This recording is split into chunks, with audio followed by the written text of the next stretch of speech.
Halo, selamat datang dalam mata kuliah farmakologi bersama saya, Miss Kinan. Hari ini kita akan belajar mengenai farmakodinamik dan farmakokinetik. Apa itu farmakodinamik dan farmakokinetik? Sebagai seorang perawat, kita harus memahami bahwa farmakodinamik adalah bagaimana obat mempengaruhi tubuh dan farmakokinetik adalah bagaimana tubuh itu bereaksi terhadap obat. Nah, kedua proses ini merupakan bagian yang dasar yang berhubungan untuk pemberian obat. Contohnya, mengapa ada obat tertentu yang diberikan melalui intramuskuler dan bukan secara intravena. Kemudian, mengapa ada obat yang harus diberikan bersamaan dengan makanan dan ada obat yang lain yang diberikan sesudah atau sebelum makan. Kemudian, bagaimana dosis standar yang sebaiknya kita gunakan untuk mencapai efek yang diinginkan dari suatu obat.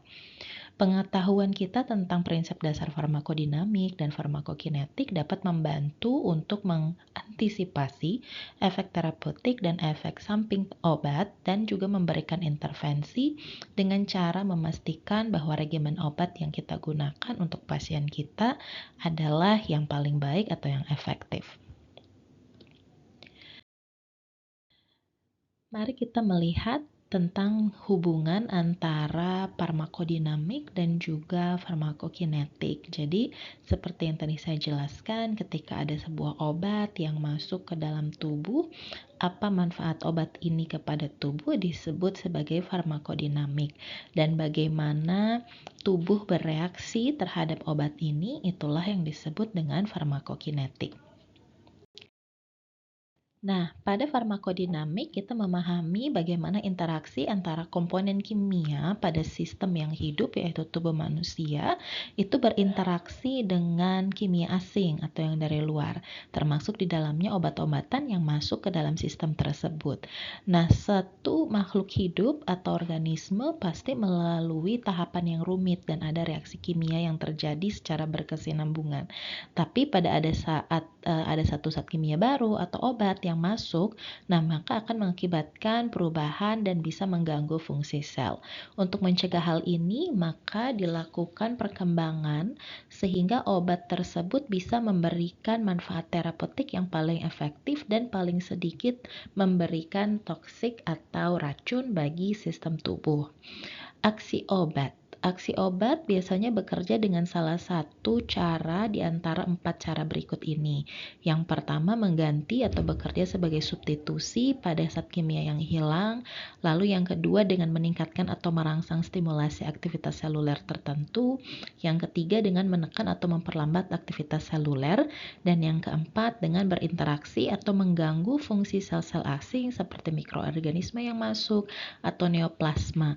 Nah, ini biasanya obat-obat yang bekerja dengan cara yang disebut sebagai agen kemoterapi. Nah, obat bisa saja bekerja dengan beberapa cara yang kita bahas tadi untuk menghasilkan hasil yang kita ingin capai. Nah, obat itu bekerja bisa pada satu area spesifik pada membran sel yang disebut sebagai reseptor site atau lokasi area reseptor. Seperti ini gambarnya. Nah, area reseptor ini bereaksi dengan zat kimia tertentu sehingga menimbulkan satu efek pada sel tersebut. Dalam banyak situasi, ketika ada enzim yang diletakkan berdekatan, maka akan terpecah zat kimia yang nantinya akan bereaksi dan membuka area reseptor sehingga terjadi stimulasi yang selanjutnya. Contoh, pikirkan mengenai key and lock atau prinsip bagaimana sebuah kunci bekerja. Jadi ada satu zat kimia spesifik yang disebut sebagai key. Nah, ini mendekati membran selnya, kemudian nanti akan menemukan tempat yang pas atau perfect fit atau lokasi yang tepat pada area reseptornya. Nah, sistem enzim ini dipengaruhi oleh interaksi antara zat kimia dan reseptor. Jadi, ketika ada sistem enzim yang teraktivasi, maka nanti akan bisa menghasilkan efek tertentu yang contohnya adalah misalnya meningkatkan atau menurunkan aktivitas seluler, bisa juga menjadi terjadinya perubahan permeabilitas pada membran sel, atau terjadi perubahan dalam metabolisme seluler. Berikutnya kita bahas mengenai agonis dan antagonis. Jadi agonis adalah obat yang dia berada pada reseptor dan akhirnya dia mengaktifasi. Nah, kalau antagonis adalah obat yang nanti ke reseptor, berada di reseptor tapi tidak mengaktifasi. Nah, dia sifatnya adalah memblok atau menghentikan aktivasi oleh agonis. Jadi kalau kita lihat di sini ada full aktivasi, ini kalau dia sendiri, kemudian kalau ada agonis dan antagonis, dia bekerja bersama-sama, kemudian ada yang antagonis. Jadi kalau agonis dia mengaktifasi, kalau dia bekerja bersama-sama itu memberikan aktivasi yang lebih kurang, kemudian kalau antagonis sendiri dia tidak memberikan aktivasi. Nah, beberapa interaksi obat itu terjadi secara langsung antara reseptor sehingga mengakibatkan ada aktivitas yang sama dengan zat kimia alami pada area tersebut. Nah, itu disebut sebagai agonis. Contohnya insulin bereaksi dengan reseptor insulin spesifik sehingga terjadi permeabilitas membran sel yang meningkatkan pergerakan glukosa masuk ke dalam sel. Nah, obat-obat yang lain yang bekerja mencegah pemecahan alami dari zat kimia yang menstimulasi atau merangsang reseptor seperti inhibitor monoamin oksidase atau MAO.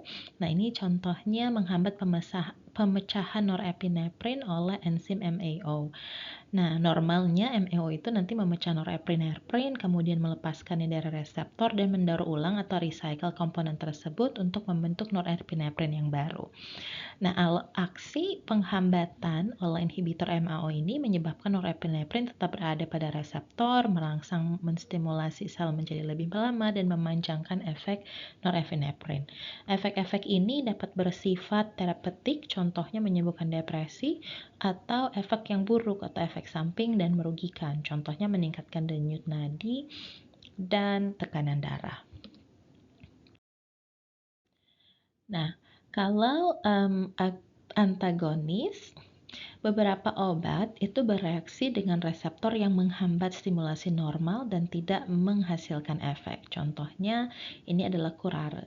Jadi curare ini adalah dipakai di Amazon melumpuhkan mangsa di tombaknya. Dia menempati reseptor untuk asetilkolin yang penting untuk kontraksi otot dan pergerakan. Jadi si curare ini mencegah terjadinya stimulasi otot sehingga terjadilah paralisis. Jadi ketika curare ini bekerja, maka curare ini menjadi apa yang kita sebut sebagai competitive antagonis. Jadi dia langsung memblok sehingga terjadilah paralisis dari si asetilkolin. Ada obat lain juga yang bereaksi dengan reseptor spesifik pada satu sel dan dengan bereaksi di sana, hal ini akan mencegah reaksi zat kimia lainnya dengan satu reseptor yang berbeda pada sel tersebut. Nah, obat ini yang disebut dengan non-competitive antagonis. Jadi kalau dia kompetitif antagonis atau dia strong antagonis, ketika dia ketemu reseptor dia langsung blok. Tapi kalau misalnya yang non-kompetitif antagonis, dia akan memblok tapi dia masih pelan-pelan sampai akhirnya bisa menjadi blockingan untuk mencegah di satu reseptor. Nah, sekarang coba kita lihat ya, kita punya beberapa contoh untuk memahami teori reseptor ya. Jadi di sini ada obat A yang ini, kemudian ada obat B. Jadi si obat A ini karena dia memiliki reaksi agonis dengan reseptor, nah si obat A ini langsung nih berikatan dengan reseptornya di sini. Sementara obat B dia nggak bisa berikatan dengan si reseptor karena tidak bisa ya, tidak sesuai. Kemudian ada juga yang disebut dengan competitive antagonism yang tadi saya udah jelaskan. Ada dua jenis obat A dan obat C. Obat A terlihat lebih kecil dari obat C ya. Jadi ketika masuk ke reseptor site-nya, obat A ini dia nggak bisa bersaing dengan obat C yang langsung berlekatan di reseptor site dari sel. Jadi obat A itu kalah saing, obat C udah langsung berlekatan dengan si reseptor site. Nah, kemudian ada yang disebut dengan non-kompetitif. Jadi non-kompetitif antagonis yang tadi itu yang terakhir saya jelaskan, itu dia langsung berlekatan tanpa ada kompromi dengan reseptor site-nya, tapi bisa juga di nggak di reseptor site-nya, langsung gitu ya ada hubungan dengan si selnya, sehingga mengakibatkan si drug A yang lebih kecil ini dia nggak bisa juga berlekatan dengan reseptor site karena dia udah langsung blocking. Jadi semuanya udah terblok sehingga nggak bisa lagi datang si drug A yang lebih kecil. Berikutnya kita belajar tentang interaksi obat dan enzim. Jadi ada obat-obatan yang dapat juga menyebabkan efek dengan cara mengganggu sistem enzim yang bekerja sebagai katalis untuk berbagai reaksi kimia. Nah, sistem enzim itu bekerja dengan suatu prinsip cascade effect. Jadi ada satu enzim yang mengaktifasi enzim lainnya sehingga mengakibatkan terjadi satu reaksi seluler. Nah, jika salah satu langkah dari sistem enzim ini dihambat, maka fungsi normal di dalam sel tersebut akan terganggu. Nah, contohnya adalah obat ini, acetazolamide atau Diamox. Dia adalah satu jenis diuretik yang menghambat enzim karbonik anhidrase yang kemudian menyebabkan perubahan pada ion hidrogen dan sistem perpindahan air dalam ginjal. Jadi ketika si obat ini dikonsumsi, dia akan mengganggu enzim ini di sini sehingga proses untuk perpindahan air yang terjadi dalam ginjal, ini adalah sistem tubulus, itu akan mengalami gangguan. Berikutnya kita mempelajari selective toxicity. Jadi idealnya semua agen kemoterapeutik itu dia tidak hanya bekerja pada sistem enzim yang penting untuk kehidupan atau suatu sel patogen atau neoplastik dan tidak akan mempengaruhi sel-sel yang sehat. Tapi kemampuan ini yang hanya mampu menyerang sistem yang ditemukan pada sel-sel asing dikenal sebagai selective toxicity. Contohnya penicillin ini satu antibiotik yang digunakan untuk mengobati infeksi bakteri. Dia punya selective toxicity. Jadi penicillin bisa mempengaruhi enzim yang unik pada bakteri tersebut sehingga bakteri tersebut bisa mati tanpa mengganggu fungsi sel manusia yang normal. Nah, tapi kebanyakan agen kemoterapeutik lainnya itu juga merusak sel manusia yang normal sehingga menyebabkan banyak efek yang merugikan yang berkaitan dengan kemoterapi antipatogen dan antineoplastik. Jadi sel-sel yang tadinya bereproduksi atau yang digantikan itu dengan cepat seperti sel sumsum tulang, sel pencernaan atau folikel rambut, itu dia sangat mudah untuk dipengaruhi dengan agen ini. Konsekuensinya, banyak dari agen regimen kemoterapeutik itu memberikan suatu dosis yang toksik pada sel-selnya atau hanya menyebabkan toksisitas paling sedikit pada penjamunya atau hostnya. Nah, sekarang kita fokus ke farmakodinamik. Jadi tadi kita udah lihat farmakokinetik itu bagaimana obat itu masuk ke dalam tubuh, diinjection dalam tubuh, kemudian diabsorb, didistribusikan, dimetabolismekan, dan dikeluarkan dari tubuh. Sekarang kita fokus ke farmakodinamik, yaitu seperti bagaimana itu berfungsi atau bekerja di dalam tubuh. Jadi bekerja farmakodinamik adalah proses satu obat bekerja di dalam tubuh. Obat-obatan ini dapat bekerja dengan menggantikan zat kimia tubuh yang hilang, menstimulasi atau merangsang dan menekan aktivitas seluler dengan cara mengganggu fungsi dari sel-sel asing, atau bekerja dengan tadi ya menggunakan reseptor spesifik atau khusus yang berinteraksi dengan sistem enzim tubuh. Nah, pada farmakokinetik, tadi saya sudah sebutkan juga belajar tentang absorpsi, distribusi, metabolisme, dan ekskresi obat. Pada praktek klinik, farmakokinetik ini meliputi onset obat, half-life, dan juga waktu puncak atau peak effect, durasi obat, dan metabolisme atau biotransformasi obat pada area atau lokasi ekskresi. Nah, ini adalah gambar bagaimana suatu obat berproses di dalam tubuh. Garis yang putus-putus ini mengindikasikan bahwa beberapa bagian dari suatu obat atau metabolitnya dapat reabsorpsi kembali dari organ ekskretorius. Jadi kalau kita lihat ada obat yang masuk, ya kan, obat tersebut akan dilakukan ada obat diberikan ke saluran pencernaan, obat tersebut diabsorpsi, kemudian obat tersebut bisa didistribusikan kemudian nanti diekskresikan oleh ginjal, empedu atau paru-paru. Nah, ada yang bisa direabsorpsi menjadi metabolites, nanti kemudian distribusi dan diekskresi lagi. Ada juga yang dia didistribusikan ke bagian yang nanti memberikan efek terapeutik atau efek toksik. Ada juga yang nanti masuk ke dalam penyimpanan jaringan misalnya di dalam fat atau protein. Berikutnya yang kita sebut dengan critical concentration.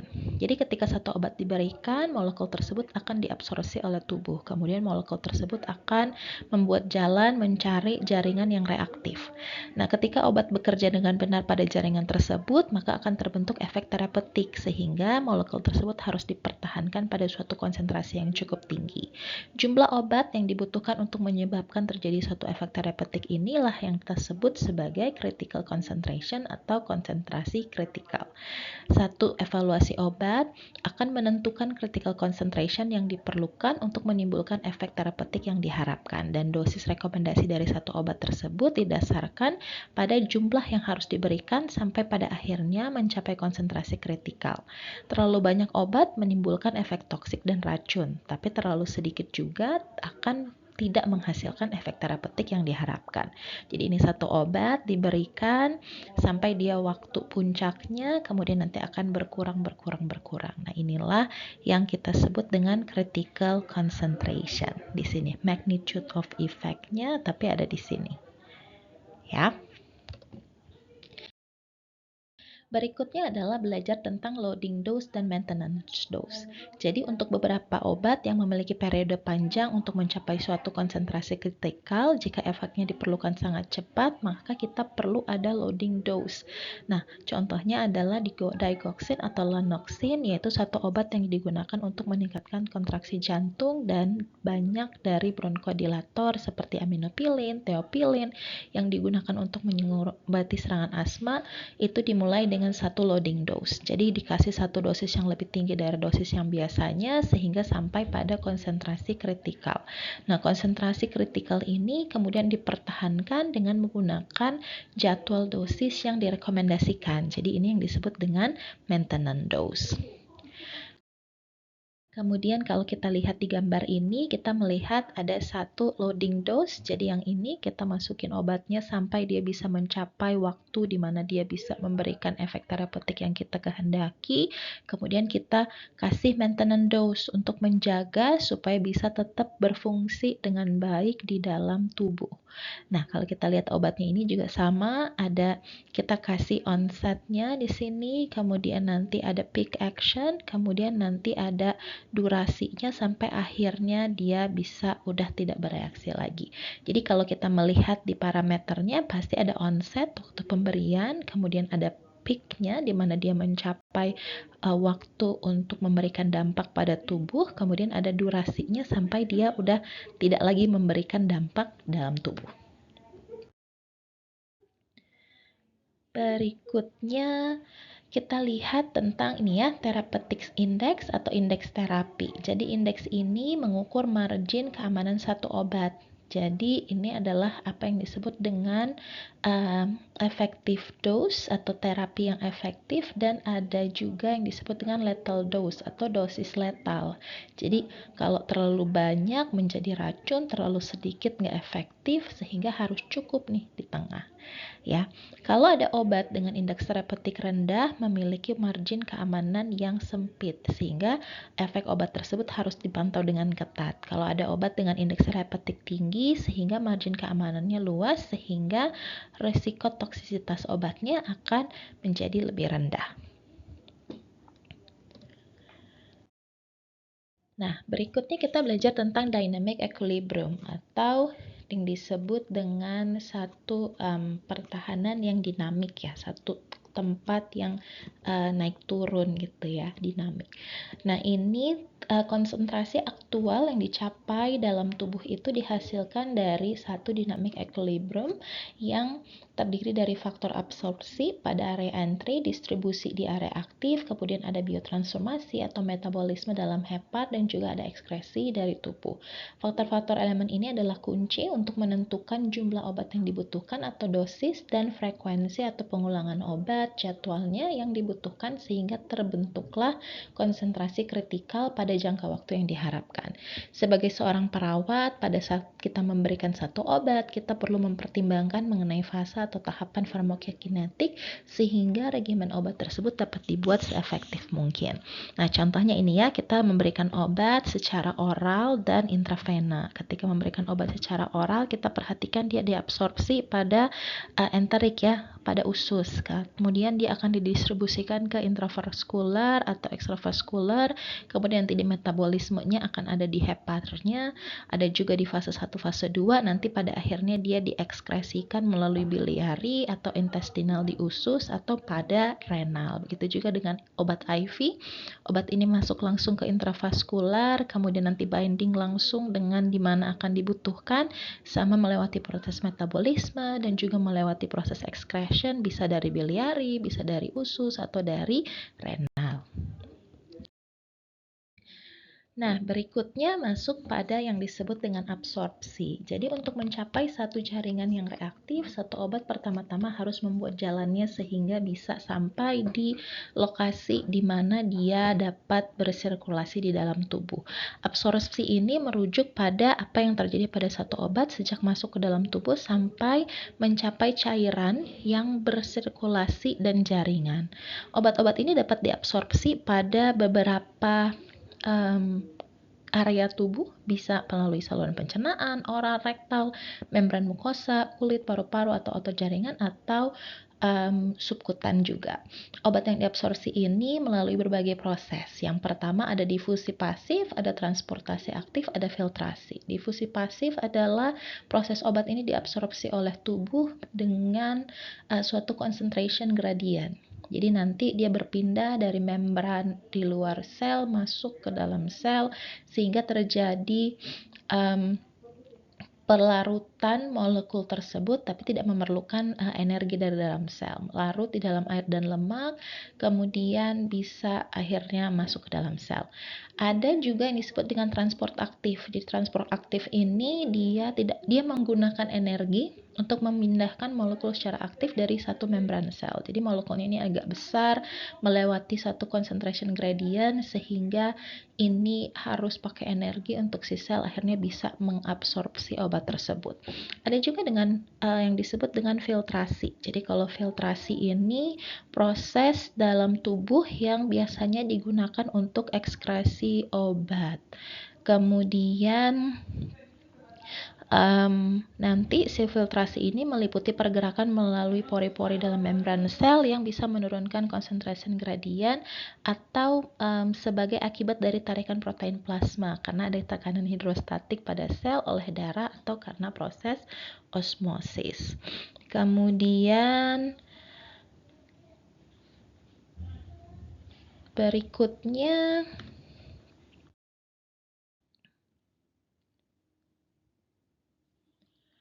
kita lihat cara pemberian obat ya. Pemberian obat itu ada beberapa, yaitu yang pertama rute oral. Ini biasanya kita pakai di praktek klinik. Dia bukan tindakan invasif, lebih murah dibandingkan dengan rute lainnya, juga paling aman dalam pemberian obat karena pasien bisa lanjutkan sendiri di rumah. Pemberian obat oral mengarah pada obat dengan sejumlah barier yang bertujuan untuk menghancurkan kimia asing yang tercerna. Jadi ketika si obat ini masuk, yang pertama itu ada si lingkungan asidik atau asam dari lambung yang menjadi barier utama. Sementara asid ini dapat memecahkan senyawa obat dan menonaktifkan banyak hal lainnya pada obat ini.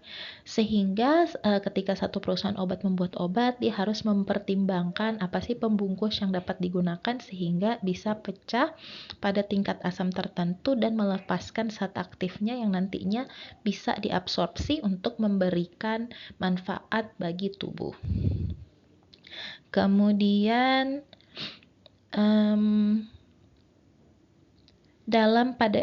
dalam pengkonsumsian obat oral ini, pada saat ada makanan, asam lambung itu akan menjadi lebih tinggi dan lambung dikosongkan dengan lebih lambat, sehingga obat tersebut akan berada pada lingkungan yang lebih asam dalam jangka waktu yang lebih lama. Makanan dapat meningkatkan keasaman asam lambung, seperti contoh susu, alkohol, protein. Nah, ini juga akhirnya membuat si obat tersebut dia lebih cepat untuk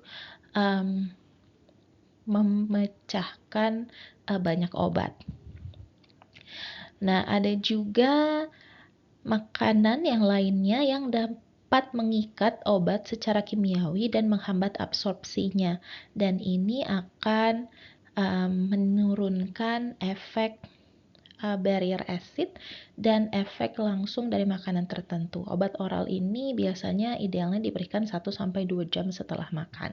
Beberapa obat yang tidak dapat bertahan dalam kuantitas atau jumlah yang cukup ketika diberikan melalui oral perlu langsung disuntikkan ke dalam tubuh.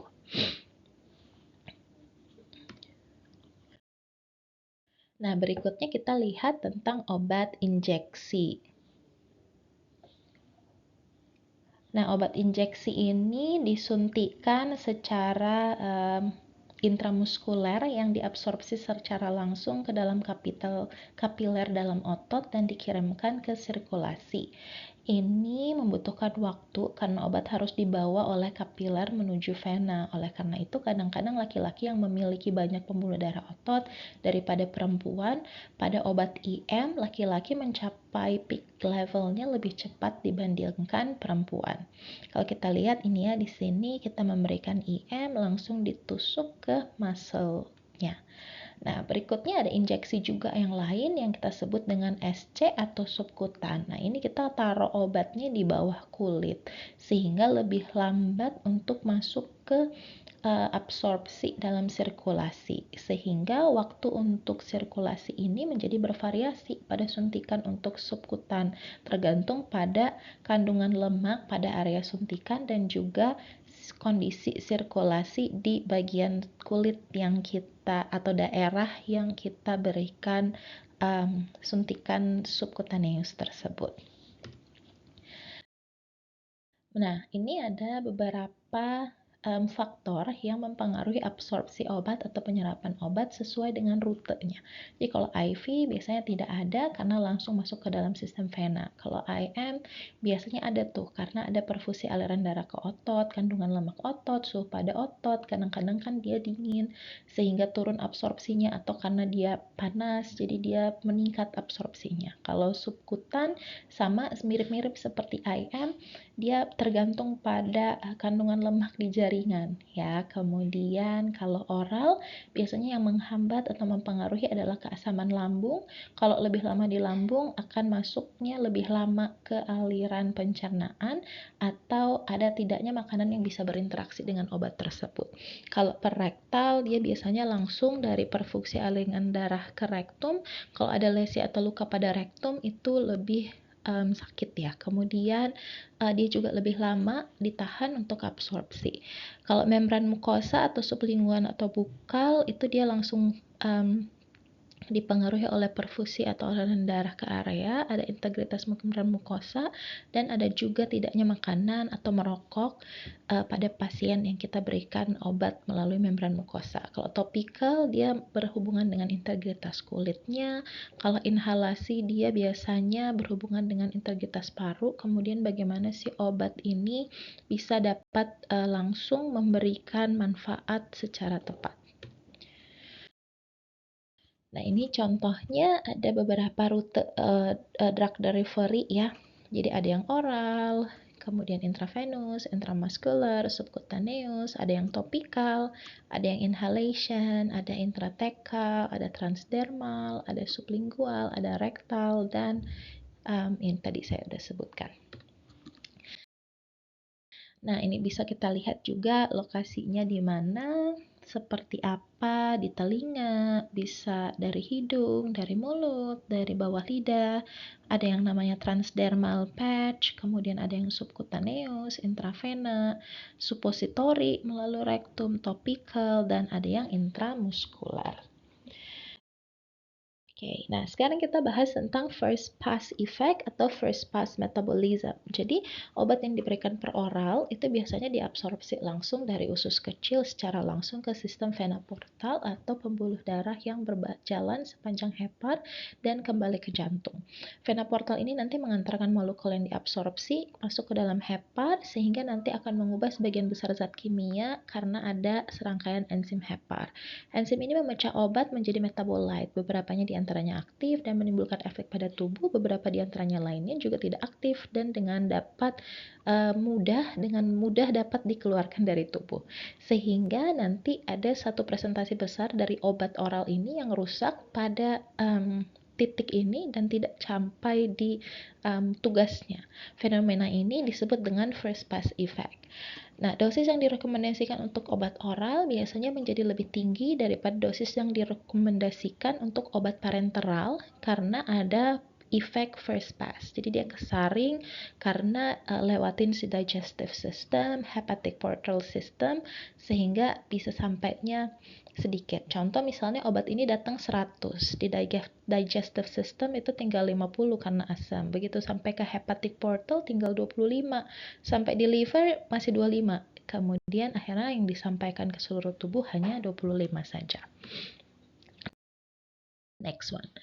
Nah, kita fokus pada patient safety. Karena liver ini atau hepar itu sangat penting untuk metabolisme obat dalam tubuh dan juga ginjal bertanggung jawab untuk bagian terbesar ekskresi obat dari tubuh, maka sangat baik jika memiliki kebiasaan untuk selalu memeriksa fungsi hepar dan ginjal ya. Jadi hepar dan ginjal sebelum pasien memulai satu regimen obat. Kalau hepar tidak berfungsi dengan baik, obatnya tidak bisa dimetabolisme dengan benar, tidak mencapai level untuk memperbaiki atau level toksik dalam tubuh yang baik. Kemudian kalau ginjalnya tidak bekerja dengan baik, maka obatnya tersebut tidak bisa disekresikan, tidak bisa diekskresikan dengan benar, dan akhirnya bertumpuk di dalam tubuh dan menjadi toksik juga. Sehingga pengaturan dosis harus dipertimbangkan kalau pasiennya memiliki gangguan pada ginjalnya atau pada heparnya. Nah, distribusi obat itu terdiri dari protein binding, ada blood flow, ada body tissue affinity, sehingga akhirnya bisa menyebabkan ada efek farmakologi yang kita inginkan. Ini meliputi pergerakan obat masuk ke jaringan-jaringan tubuh, sehingga kalau tadi absorpsi itu ada beberapa faktor, distribusi juga memiliki beberapa faktor yang mempengaruhinya, yaitu salah satunya kemampuan larut dalam lemak dan pembentukan ion serta perfusi jaringan reaktif. Contohnya, perfusi jaringan ini sangat menjadi faktor pada pasien-pasien diabetes yang memiliki infeksi pada tungkal bawah sehingga memerlukan antibiotik untuk menghancurkan bakteri pada area tersebut. Obat sistemik mungkin gak efektif karena ada proses penyakit yang mencakup perubahan pada pembuluh darah dan penurunan aliran darah ke beberapa area, khususnya tungkai bawah.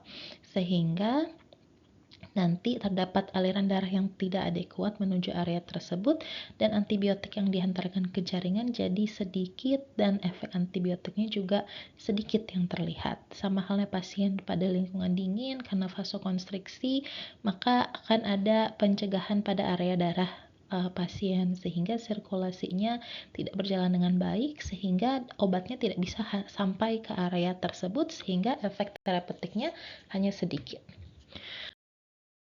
Berikutnya protein binding. Jadi kebanyakan obat itu berikatan dengan protein dalam darah dan nanti akan dibawa ke dalam sirkulasi. Ikatan protein ini cukup besar dan tidak dapat masuk ke dalam kapiler dan kemudian jaringan untuk bereaksi. Obat harus bebas dari ikatan protein di jaringan tersebut. Beberapa obat berikatan sangat kuat dan dilepaskan dengan sangat lambat sehingga durasinya menjadi sangat panjang karena obat tersebut tidak bebas untuk dipecah dan diekspresikan sehingga akan sangat lambat untuk dilepaskan ke jaringan reaktif. Beberapa obat yang berikatan tidak kuat bekerja dengan cepat dan diekskresikan dengan cepat. Beberapa obat bersaing satu sama lain untuk berikatan dengan protein sehingga keefektifan atau toksisitas dari obat tersebut akan ada bersamaan. Banyak obat yang berikatan dengan protein dan tidak larut dalam lemak. Obat-obat ini dapat didistribusikan ke sistem saraf pusat karena obat-obat ini tidak dapat didistribusikan ke sistem saraf pusat karena adanya yang disebut dengan blood-brain barrier yang selektif untuk mengizinkan substansi masuk ke sistem saraf pusat. Jadi kalau kita lihat ini adalah obat, ini adalah obat dengan protein, jadi obatnya itu langsung berkaitan dengan si protein. Nah, tadi saya sebutkan tentang blood-brain barrier. Blood-brain barrier ini atau satu sistem proteksi yang melindungi aktivitas sel dan menjaga banyak hal pada sistem saraf pusat. Jadi mereka obat-obat yang larut dalam lemak itu lebih mudah untuk lewat BBB dan sampai ke sistem saraf pusat. Tapi obat-obat yang tidak larut dalam lemak itu dia tidak bisa untuk masuk ke blood-brain barrier. Nah, ini penting untuk pengobatan infeksi otak dengan antibiotik karena hampir semua antibiotik tidak larut dalam lemak dan tidak lewat BBB, sehingga antibiotik yang paling efektif akan terjadi jika infeksi cukup buruk untuk mengubah BBB, sehingga nanti antibiotiknya tersebut bisa masuk untuk mengobati infeksi pada otak. Berikutnya adalah plasenta dan air susu. Banyak obat yang dapat dengan mudah melewati plasenta dan mempengaruhi fetus yang sedang berkembang pada wanita hamil melalui si plasenta, sehingga ada resiko terhadap fetusnya. Sehingga obat ini diberikan kalau keuntungannya itu lebih besar daripada resiko. Ada obat juga yang bisa diekspresikan ke dalam air susu sehingga nanti bisa berpotensi mempengaruhi neonatus, sehingga perawat harus memeriksa obat tersebut bisa masuk ke air susu dan diberikan kepada ibu menyusui atau tidak. Sehingga penting kita memahami yang disebut dengan indeks keamanan kehamilan. Nah, indeks keamanan kehamilan ini adalah kategori A, kategori B, C, D, atau X. Jadi kalau kategori A itu tidak ada resiko. Kategori B kalau dicoba pada binatang tidak memperlihatkan adanya resiko pada janin, tapi tidak ada studi pada wanita hamil. Jadi tidak kelihatan terus tapi nggak pernah dipelajari pada wanita hamil. Kalau yang A tadi tidak ada resiko dan pada wanita hamil juga tidak ada resiko. Kalau kategori C itu ada efek samping pada janinnya. Kalau kategori D terbukti secara positif memberikan resiko obat pada janin. Kalau kategori X itu pasti terjadi abnormalitas pada janin sehingga ini kontraindikasi untuk wanita hamil. Berikutnya kita belajar tentang biotransformasi atau metabolisme. Biotransformasi itu adalah bagaimana tubuh disiapkan dan diciptakan oleh Tuhan dengan sangat baik untuk bisa menghadapi banyak zat kimia asing. Ada enzim dalam hepar yang nanti bertugas untuk mendetoksifikasi kimia asing sehingga homeostasis atau keseimbangan dalam tubuh itu bisa terjaga. Semua reaksi kimia yang digunakan tubuh untuk mengubah obat dan kimia lainnya menjadi substansi non-toksik yang didasarkan pada satu proses yang bekerja untuk membuat zat-zat kimia ini menjadi kurang aktif dan lebih mudah diekspresikan oleh tubuh. Ya. Kemudian kita belajar tentang liver enzyme system yang tadi kita udah sedikit singgung bahwa hati adalah satu area yang terpenting untuk metabolisme dan biotransformasi obat, yaitu proses ini di mana obat tadi diubah menjadi kimia yang baru dan kurang aktif, sehingga nanti bisa diabsorpsi ke saluran pencernaan pertama-tama untuk diperlakukan di hepar. Nah, hepar nanti mendetoksikasi kimia yang nanti yang diperlukan dan menghasilkan enzim yang dibutuhkan. Struktur intraseluler dari hepar ini dilapisi dengan enzim yang disebut hepatic microsomal system. Oleh karena itu, pada saat memberikan obat oral yang masuk ke hepar terlebih dahulu, sistem enzimnya nanti akan bekerja pada obat untuk diabsorpsi dan dibiotransformasi. Nah, jadi nanti first pass effect mechanism yang tadi kita pelajari itu bisa bertanggung jawab untuk menetralisir obat yang didapatkan. Nah, biotransformasi untuk metabolisme ini ada beberapa tahap. Yang pertama, biotransformasi meliputi oksidasi, reduksi, hidrolisis obat via sistem enzim cytochrome P450. Ada tahap kedua, yaitu biotransformasi yang mencakup reaksi konjugasi yang membuat obat ini menjadi lebih polar dan mudah diekspresikan oleh ginjal. Nah, kadang ada satu zat kimia yang harus dimetabolisme pada satu sistem tertentu sehingga bisa meningkatkan aktivitas pada sistem enzim tersebut, disebut sebagai induksi enzim. Ketika peningkatan aktivitas pada suatu sistem enzim ini dapat menjadikan adanya metabolisme obat yang lebih cepat. Beberapa obat menghambat sistem enzim sehingga membuat menjadi kurang efektif. Konsekuensinya, obat yang dimetabolisme oleh sistem tersebut tidak dipecah-pecah untuk diekskresikan dan kadar obat dalam darahnya akan meningkat sampai pada level toksik.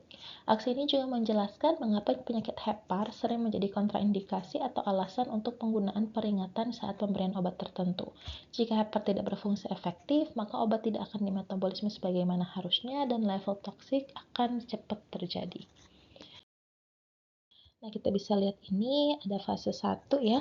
Jadi nanti di sini dengan cytochrome P450 enzymes nanti dia diubah gitu ya. Kemudian ada tahap kedua yaitu conjugation path, nanti ada reactionnya, ada nutrien yang digunakan sampai akhirnya itu bisa di excretory melalui feces atau urine.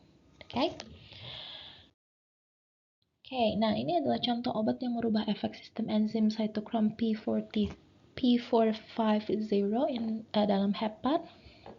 Ada obat yang merangsang atau meningkatkan aktivitas seperti nikotin, alkohol, kortikoid. Ada juga obat yang menghambat atau menurunkan aktivitas seperti ketoconazole atau quinidin. Berikutnya ekskresi. Ekskresi adalah mengeluarkan obat dari tubuh. Nah, kulit, saliva, paru-paru, empedu feses mengeluarkan obat-obat ini. Ginjal adalah seseorang yang memegang peranan sangat penting dalam ekskresi obat. Kalau obat sudah dibuat larut dalam air oleh hepar sehingga nanti keluarnya melalui ginjal melalui filtrasi glomerulus.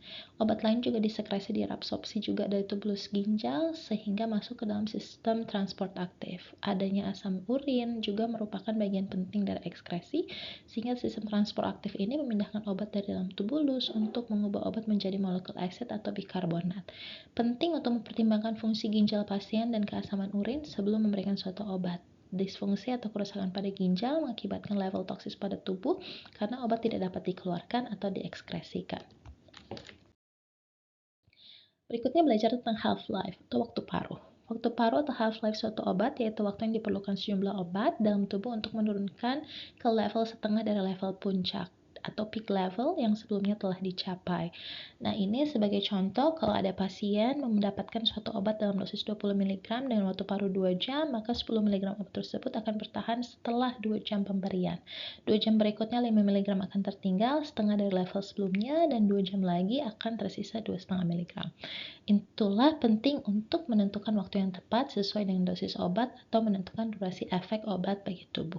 Nah, ini bisa dibaca di sini ada satu contohnya sehingga akan butuh cukup lama ya dari tubuh untuk bisa mengekspresikan satu obat. Kita juga belajar tentang half-life atau waktu paruh. Half-life itu ketika kecepatan absorpsi atau distribusi ke jaringan, ada kecepatan biotransformasi dan seberapa cepat satu obat itu diekskresikan sehingga bisa mempertimbangkan waktu paruh obat. Waktu paruh diindikasikan dengan monografi obat adalah waktu paruh untuk orang yang sehat. Waktu paruh pasien dipengaruhi dengan fungsi ginjal atau hepar, bisa memperpanjang dan harus diperkirakan sesuai dengan perubahan dosis yang dibuat oleh pemberi resep. Pengaturan waktu pemberian obat penting untuk mencapai terapi obat yang paling efektif. Sebagai seorang perawat, kita perlu tahu tentang waktu paruh obat sehingga nanti penting untuk menjelaskan waktu pemberian obat saat di rumah sakit atau di rumah. Nah, ini kita bisa lihat ada waktu peaknya, kemudian waktu paruhnya untuk obat-obat yang masuk secara oral dan juga obat-obat yang diberikan secara intravena. Berikutnya, ini tadi review aja tentang farmakodinamik dan farmakokinetik. Ini farmakokinetik gimana obat tersebut diserap tubuh, farmakodinamik adalah gimana tubuh bereaksi. Kemudian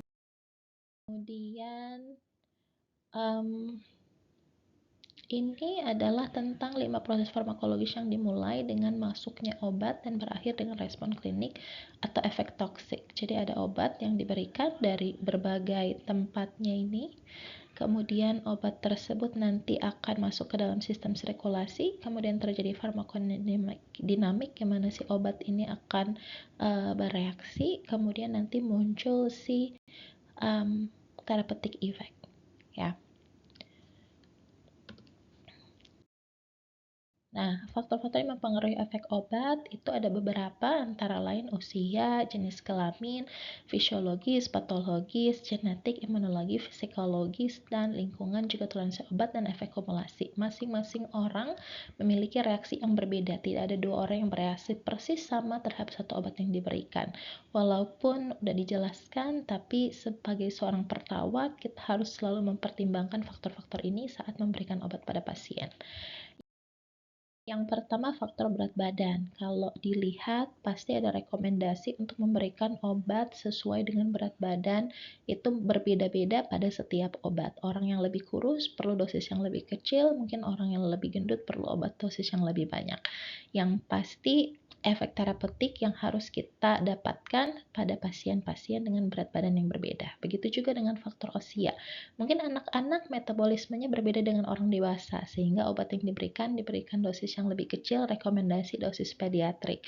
Kemudian kalau dia lanjut usia, juga diberikan dosis yang berbeda, karena nanti akan ada proses bagian tubuh yang terjadi aging atau penuaan yang akan meminta dosis rekomendasi untuk geriatri sehingga sesuai dengan kemampuan tubuhnya. Sebagai perawat, saat kita memberikan obat pada pasien anak atau lansia, harus benar-benar memonitor efek yang diharapkan sehingga tidak terjadi hal yang tidak kita inginkan, dan juga perlu melakukan penyesuaian dosis.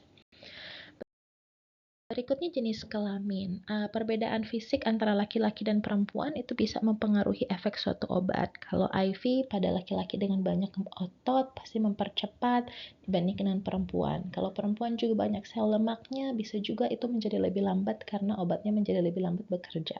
Contohnya juga anestesi, itu juga berdampak kalau dia dipakai, ada yang tersimpan di dalam lemak sehingga dia bisa mengantuk dan ada sedasi bahkan beberapa minggu setelah operasi. Kalau perempuan juga biasanya kita menanyakan apakah ada kemungkinan hamil atau tidak, sehingga menggunakan obat-obat yang aman yang tidak menimbulkan resiko terhadap bayinya.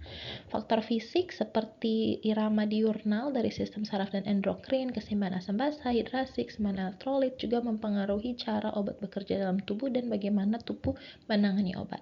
Kalau obat menghasilkan efek yang diharapkan, tidak menghasilkan efek yang diharapkan, maka direview lagi apakah ada faktor-faktor yang mempengaruhi sehingga obat tersebut tidak bisa diserap oleh tubuh secara maksimal.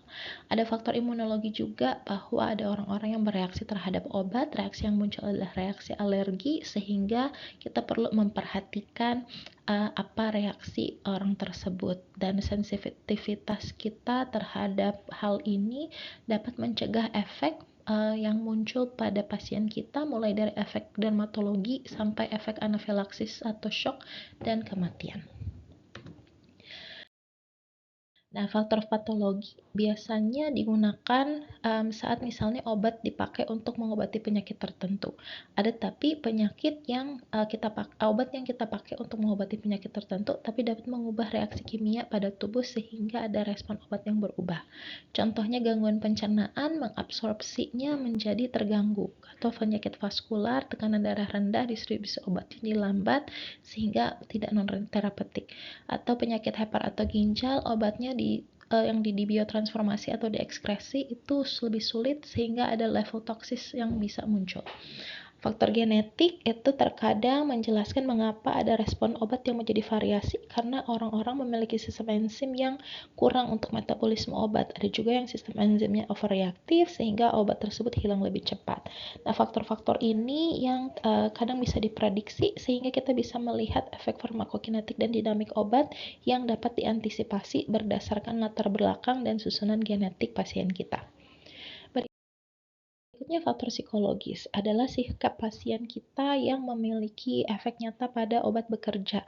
Ada yang disebut dengan efek placebo. Jadi orang yang percaya bahwa obat ini akan memberikan efek walaupun hanya diberikan sedikit gitu ya, atau tidak diberikan. Jadi ini adalah faktor psikologis. Kadang juga ada pribadi seseorang yang mempengaruhi kepatuhan terhadap regimen obat. Ada orang percaya bahwa obat tersebut mempengaruhi kesehatannya. Ada juga orang yang percaya bahwa sistem medis itu tidak memberikan dampak baik. Nah, sehingga nanti mereka tidak kontrol terhadap kesehatan mereka dan akhirnya tidak melakukan terapi yang diresepkan. Ada juga faktor lingkungan, jadi ada lingkungan yang memengaruhi kesuksesan terapi obat. Ada efek yang dapat dipengaruhi oleh lingkungan, contoh lingkungan tenang, ada dingin, tidak ada stimulasi, obat sedasinya lebih cepat bekerja. Ada juga efek obat lain yang dipengaruhi oleh suhu, contoh misalnya antihipertensi bekerja baik saat dingin, tapi kalau lingkungannya panas itu ada vasodilatasi alami sehingga nanti tekanan darahnya akan turun.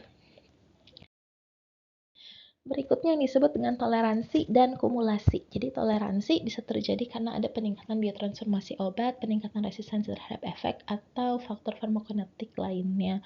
Nah, obat yang sudah ditoleransi tidak lagi memberikan reaksi yang sama dan butuh ditingkatkan dosisnya untuk mencapai efek terapeutik. Contohnya morfin. Kalau ada orang yang semakin lama pakai morfin, tubuhnya toleransi sehingga butuh dosis lebih besar. Cross tolerance atau resisten terhadap obat dalam kelas yang sama juga bisa terjadi pada situasi-situasi tertentu. Kumulasi adalah bagaimana dosis terjadi berlebihan atau pada interval yang pendek dari yang direkomendasikan sehingga tubuh tidak mampu mengeluarkan obat dengan tepat dan obatnya menumpuk berakumulasi sehingga terjadi level toksik yang merugikan. Bisa dicegah dengan pemberian obat yang tepat dan akurat, tapi ada banyak pasien yang mengatur terapi di rumah sendiri dan jarang terjadi kepatuhan untuk regimen obat.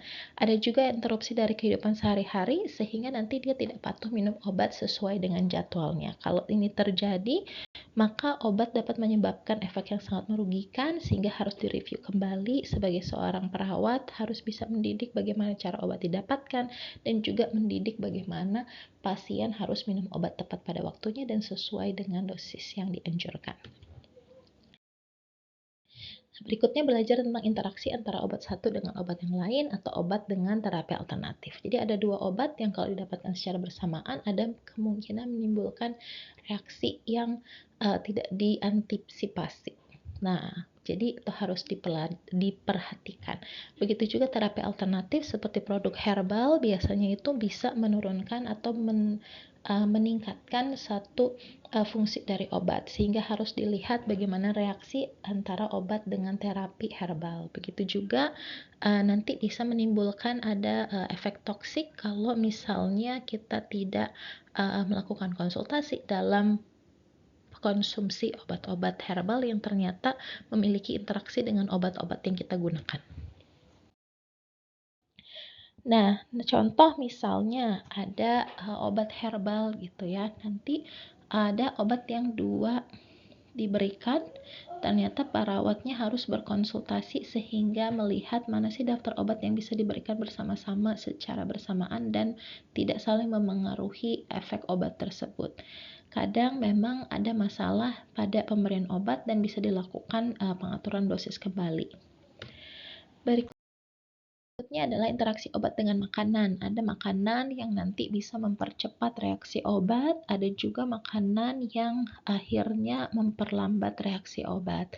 Ada juga interaksi antara obat-obatan dengan tes laboratorium. Jadi pemberian satu obat yang akhirnya nanti akan merubah hasil pemeriksaan. Contohnya sedang minum pengencer darah sehingga nanti darah yang diperiksa itu lebih jelek hasilnya, jadi harus di stop dulu obatnya. Nah, ini kita bisa lihat apa aja determinan yang bisa mengakibatkan perubahan pada terapi obat-obatan. Ada clinical factors, atau faktor klinis, ada faktor administrasi atau pemakaian obat, faktor farmakokinetiknya, dan faktor farmakodinamiknya. Yang terakhir, bagaimana caranya kita mencapai efek terapi yang optimal adalah dengan pasien tersebut mengikuti satu regimen obat sehingga tidak menimbulkan efek yang merugikan dan mencapai efek terapeutik yang optimal. Kemudian kalau terjadi masalah, kita harus cari bagaimana cara terbaik untuk bisa menangani efek tersebut dan dan yang merugikan itu bisa diperbaiki. Sebagai perawat harus bisa menggabungkan melihat faktor pasiennya dengan pengkajian ke dalam rencana perawatan sehingga bisa lihat masalah apa yang ada dan ditangani dengan jelas. Perawat juga harus memeriksa faktor-faktor yang mempengaruhi efek obatnya sehingga nanti bisa dimodifikasi faktor-faktor tersebut sehingga nanti bisa membantu supaya efek terapeutik berhasil dengan baik. Jarang sekali untuk perlu menghentikan obat karena efek yang merugikan, tapi dalam banyak kasus perawat bisa membantu supaya pasien bisa mendapatkan perawatan yang lebih baik dan penggunaan obat yang benar sehingga dicapai efek terapeutik yang diinginkan. Terima kasih atas perhatiannya. Selamat belajar.